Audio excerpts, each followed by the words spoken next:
સમજનારા માણસો બહુ જ ઓછા નીકળ્યા, દીકરીનો મહિમા વધારનારા માણસો બહુ જ ઓછા નીકળ્યા. તેથી તો આપણે ક્રૂર બનીને બેફામ દીકરીઓની હત્યાઓ કરી છે.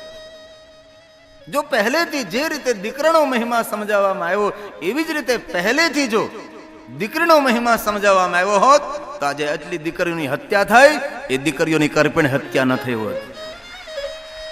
પણ સમજાવનારે ઘણી બધી ઉણપ રાખી છે. એક જ વસ્તુ કહી છે, આંગણે દીકરો જન્મે, આંગણે દીકરો જન્મે તો મા બાપને સ્વર્ગમાં લઈ જાય. પૂછો કેટલાને લઈ ગયા છે? દીકરો જન્મે તો મા બાપને સ્વર્ગમાં લઈ જાય. ભલે આપણે તે વાતનો વિરોધ નથી કરતા, ભાઈ દીકરો આંગણે જન્મે તો મા બાપને સ્વર્ગમાં લઈ જાય, લઈ જતો હશે. હજી સુધી તો કોઈને ટપાલ નથી આવી, કોઈ સમાચાર નથી મોકલ્યા કે ભાઈ અમારો દીકરો અમને સ્વર્ગમાં લઈ ગયો. ભલે લઈ જતો હશે, આપણે તે વાતનો કોઈ વિરોધ કરતા જ નથી, કોઈ વાતનો વિરોધ કરવાનો આપણને કોઈ અધિકાર નથી.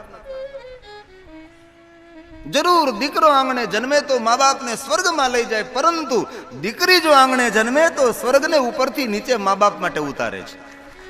એ છે દીકરીનો મહિમા.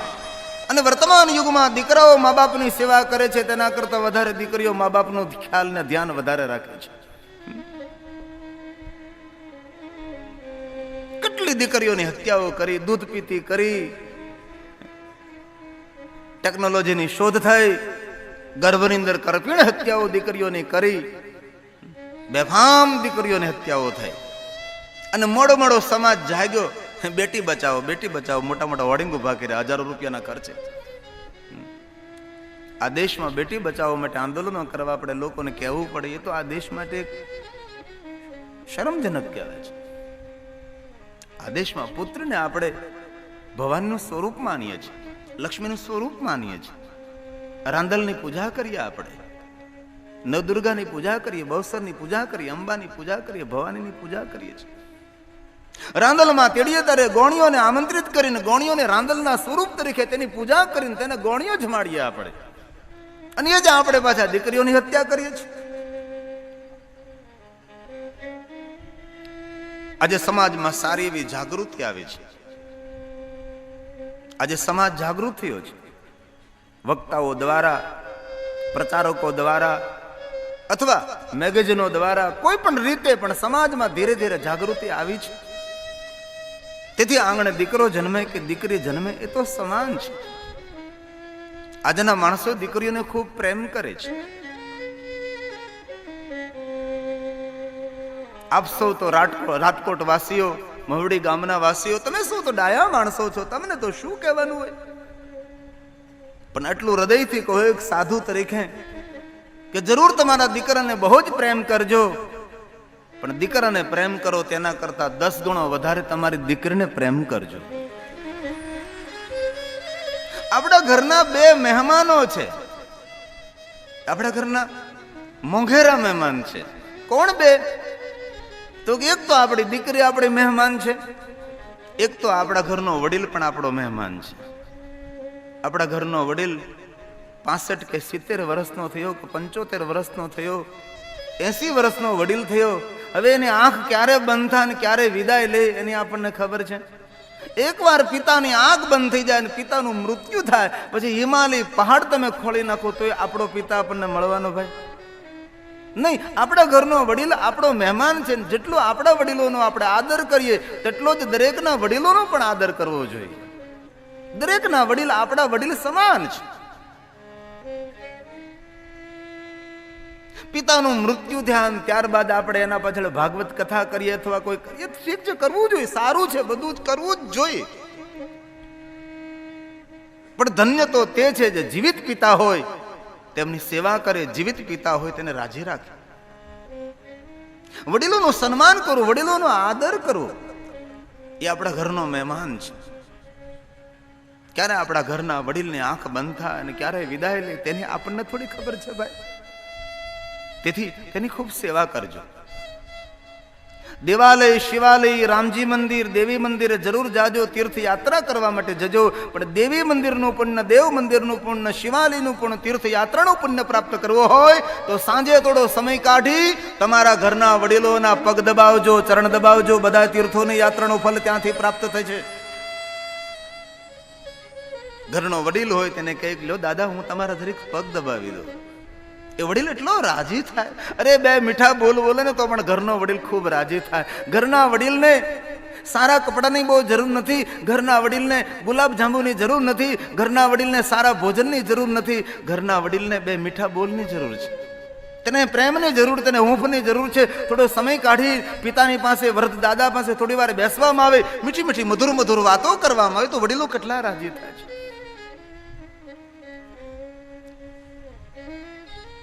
જે આપણા પિતાનું ગઢપણ, જે આપણા દાદાનું ગઢપણ, એ ગઢપણ આપણા આંગણે પણ આવવાનું છે ને આપણો પણ ડેલો ખખડાવવાનું છે. એ જગ્યાએ આપણે પણ જવાના છે. તેથી મારા યુવાન ભાઈઓ બહેનોને સૌને પ્રાર્થના, આપણા ઘરનો વડીલ આપણો મહેમાન છે, તેનું ખૂબ સન્માન કરજો. આપણા ઘરની દીકરી પણ આપણા ઘરની મહેમાન છે. 20 વર્ષની 25 વર્ષની થઈ, બે આંસુડા પાડી, બાપના ખંભે માથું નાખી રડી અને બાપને દુખણા લઈ અને એ દીકરી જતી રહેવાની છે. પછી દીકરી સાસરે જાય, એ સસરા પક્ષમાં દીકરી ખોવાઈ જાય છે. કેટલું મોટું સમર્પણ છે આ. નારી જાતિનું મોટામાં મોટું કોઈ સમર્પણ હોય તો ભાઈને છોડી, બહેનને છોડી, માતાને છોડી, પિતાને છોડી, પોતાનો કુટુંબ પરિવારને છોડીને બીજાના ઘરમાં જઈ અને તેની સાથે ભળી જવું, તેની સાથે એક મેઘ થવું, એ નારી જાતિનું મોટું બલિદાન છે. રવિન્દ્ર ટાગોરે એક સુંદર નાનકડી એવી પંક્તિ લખેલી કે વૃદ્ધ પિતા અગાશી ઉપર આંટા મારતો હતો, ખુલ્લા હવામાં અંધારું થઈ ગયું થોડું, એટલે ઉપરથી પોતાની નાની દીકરીને અવાજ કરે છે, બેટા મારે દાદરો ઉતરો છે ને, દીવો લઈને આવતો બેટા, થોડું હું દાદરો ઉતરી જાઉં, કારણ કે ગઢપણ છે, મને દેખાય ન દેખાય પગથિયું ચૂકી જાઉં, બેટા તું દીવો લઈને દાદરે આવતું, મારે નીચે ઉતરવું અગાશી પરથી. હવે દીકરી દીવો લઈને દાદરે આવે છે, દાદા અગાશી ઉપર છે, દીકરી દાદરા ઉપર છે. હવે પવનના ઝપાટે એ દીવો ઓલાય જાય, તેને ઘનઘોર અંધારું થઈ જાય, ત્યારે દીકરી જોરથી બોલે છે, દાદા હું ખોવાઈ ગઈ. દીકરી એમ ના બોલી કે હું દીવો ઓલાઈ ગયો, અંધારામાં હું ખોવાઈ ગઈ છું. એ ખોવાઈ ગઈ શબ્દ ઉપરથી રવિન્દ્રે કેટલી બધી શોધ કરી. દીકરી ખોવાઈ ગઈ છે. આજના માણસો પોતાના ઘરની નાનકડી ચીજ વસ્તુ ખોવાઈ ગઈ હોય તો તેને યાદ કરે છે, પોતાનો પાકીટ ખોવાઈ ગયો તેને યાદ કરે છે, પોતાના 5 રૂપિયા ખોવાઈ ગયો તેને યાદ કરે છે. પણ ઘરની દીકરી ખોવાઈ ગઈ છે, તેને કોણ યાદ કરનારા છે? તેને કોણ સંભાળ લેનારા છે? ઘણી વાર બાપ દીકરીને સાસરે ગયા પછી ફોન કરીને કહેતો હોય, બેટા તું મને યાદ નથી કરતું, તો તારા સસરા પક્ષમાં બહુ ખોવાઈ ગઈ છે. એ સમર્પણનું પ્રતીક એ છે દીકરી. તેથી દીકરીને જન્મ આપીએ તેમ નહીં, દીકરીને પ્રેમ આપીએ, દીકરીઓને ભણાવીએ, ભણી ગણીને દીકરીઓને પગભર કરાવીએ. અને આજની દીકરીઓ ભણે છે, ખૂબ ભણે છે, ભણવામાં ખૂબ આગળ છે દીકરીઓ. જે રીતે દીકરીઓ આજે ભણવામાં આગળ છે તેમ છોકરાઓ પણ આજે ભણવું પડશે. છોકરાઓ ભણવામાં ખૂબ પાછળ છે, તેથી છોકરાઓને પણ વિનંતી છે બાળકો ખૂબ ભણે. જેવી રીતે દીકરીને શિક્ષણ આપીએ એવી રીતે દીકરીઓને પણ શિક્ષણ આપવું, પગભર કરવી. દીકરા સમાન, દીકરા કરતા વધારે દીકરીઓને પ્રેમ આપવો. ભૂલી જાઓ એ પહેલા એ પણ કહી દઉં છું કે દીકરાને પ્રેમ આપો તેના કરતા દીકરીને 10 ગણો આપજો. પણ દીકરીને તમે 10 ગણો પ્રેમ આપો, તે જ રીતે તમારા ઘરમાં કોઈની દીકરી પુત્ર વધુ બનીને આવે તેને 100 ગણો પ્રેમ આપજો. એ પણ કોઈની દીકરી છે, તમારા આંગણે પુત્ર વધુ બનીને આવી છે, તેને પ્રેમ આપવાનું ચૂકી નહીં જતા, તેને પ્રેમ આપવાનું ભૂલી નહીં જતા. દીકરી તો વહાલનો દરિયો છે, દીકરી તો બાપનો પ્રેમનો ખજાનો છે. અને એ પણ યાદ રાખજો કે બાપ હોવાનો અહેસાસ તો દીકરી જ કરાવે છે. જે બાપને દીકરી નથી ને એ બાપ પૂર્ણ નથી, એ બાપ તો અપૂર્ણ બાપ છે. પૂર્ણ બાપ તો તેને કહ્યું જે બાપને દીકરી હોય એને બાપ હોવાનો અનુભવ થાય છે, પ્રેમનો અહેસાસ કરાવે, પ્રેમનો અનુભવ કરાવે છે, એ છે દીકરી. આ શાસ્ત્રોમાં દીકરાનો મહિમા છે તેટલો દીકરીઓનો પણ મહિમા છે. તેથી સભામાં જે માતાઓ બહેનો બેઠી છે, જેને પેટ દીકરીઓ જન્મી છે, એવી માતાઓને મારા લાખો પ્રણામ પણ છે. જે માતા દીકરીને જન્મ આપે છે. અને વૃદ્ધ માતાઓને પણ મારી પ્રાર્થના છે, તમારી પુત્ર વધુ દીકરીને જન્મ આપે તો નારાજ નહીં થતા. આજે વૃદ્ધ લોકોમાં ઘણા બધા રોગ હજી પણ છે. પુત્ર વધુ દીકરાને જન્મ આપે તો ડેલા ઠેકી ઠેકીને પેંડા વેચવા જાય છે. પુત્ર વધુ દીકરીને જન્મ આપે તો બીજા કોઈના મોઢા મરડાતા નથી. પહેલા તો વૃદ્ધ માજીનું જ સાસુમાનું મોઢું બગડી જાય છે. કોઈ પૂછે તો કોઈ શું છું, તો કે દીકરી આવી છે.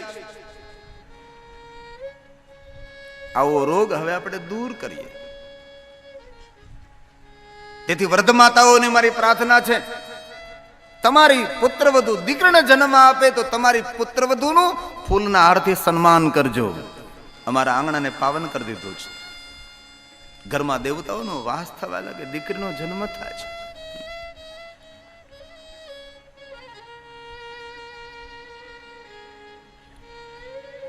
જેના આંગણે દીકરી છે તેમનું આંગણું તીર્થ છે.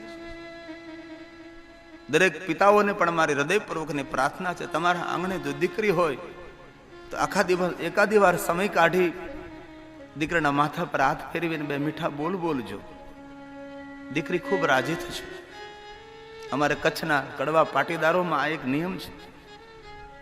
સાંજે સૌ ભેગા થાય ત્યારે વડીલો હોય ને પોતાની દીકરીના માથા પર હાથ મૂકે છે અને બે મીઠા પ્રેમના બોલ બોલે. અને અખતરો ન કર્યો તો જરૂર કરજો. તમારા ઘરમાં દીકરી હોય ને દીકરીના માથા પર હાથ મેકજો ને બે મીઠા બોલ બોલજો. દીકરીને આંખ ભરાઈ જશે. ખાલી એટલું કહેજો કે બેટા તું મજામાં છે, કોઈ તને દુઃખ તો નથી ને. એ પણ કહું છું કે જે બાપ પોતાની દીકરીને દિલથી પ્રેમ કરતો હોય એમની દીકરી ખોટી જગ્યાએ પ્રેમની શોધ કરવા પણ ન જાય. કારણ કે બાપના પ્રેમમાં અદ્ભુત શક્તિ છે. એ છે બાપ, એ છે પિતા. અને જે વડીલોની દીકરીઓ સાસરે ગઈ હોય તે વડીલોએ આખા દિવસમાં એકાદી વાર, 8 દિવસે એકાદી વાર, મહિને એકાદી વાર દીકરીને ફોન કરવો અને કહેવું બેટા મૂંઝાતી તો નથી ને.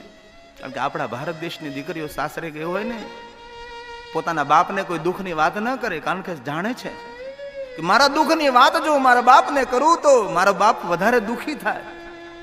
બાપની આંખમાં આંસુ દીકરો જોઈ શકે છે, બાપની આંખમાં આંસુ દીકરી ન જોઈ શકે. એ ભારતની દીકરી છે, એ આપણી દીકરી છે.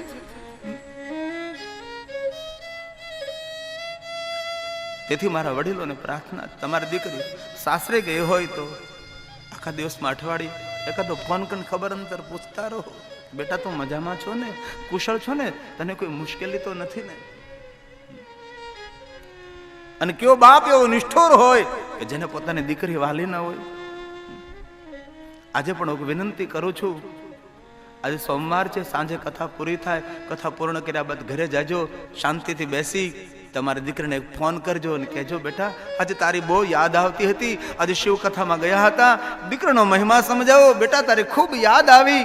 એમ કરીને દીકરીને ફોન કરીને યાદ આપજો. જ્યારે તમારી દીકરીને ફોન કરો ત્યારે સાથે સાથે એવું પણ કહેજો ગિરી બાપુએ ઓમ નમઃ શિવાય કીધા છે.